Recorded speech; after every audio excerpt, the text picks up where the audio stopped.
message to Korean people would be go international, but go international both ways. I mean, Korea has been very successful exporting its own products, mainly cars and electronics, of course. It has taken time for Korea to open its own market to foreign products. It's known that there have been tariff barriers, it's known that there have been non-tariff barriers.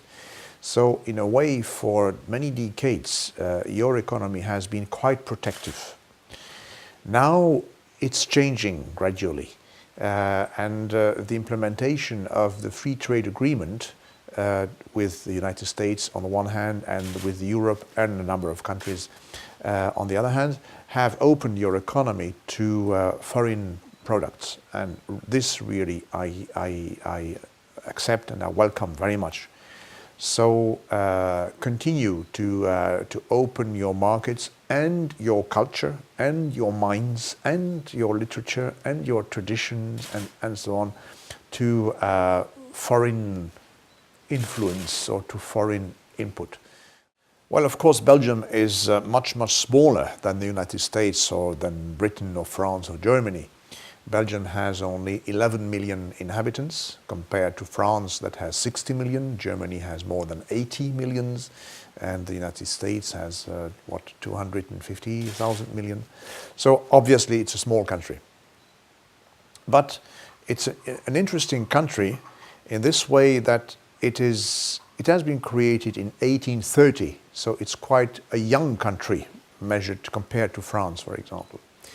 But in our history before 1830, we have been occupied or we have belonged to different royal families, to different duchies, to different princesdom in Europe. And through this, we have by nature become very open to other cultures. For example, for quite a long time, we belonged to the Spanish crown. For another long time, we belonged to the French crown. We belonged to the Austrian crown, and so on. So it means that our culture is very European in a kind of mixed sense. And a main characteristic of Belgium is that really it is on the border between the Latin world and the Germanic world. And to the south of this line, people speak French, so a Latin language. To the north of this line, they speak Dutch, a Germanic language. Brussels has always been, but today in particular, a very international, a very multicultural city. If you take the subway in Brussels, you probably will hear, 12, 15 different languages, from French and German and Dutch to Turkish and Polish and Japanese and Chinese and Spanish and whatever. So it's really multicultural.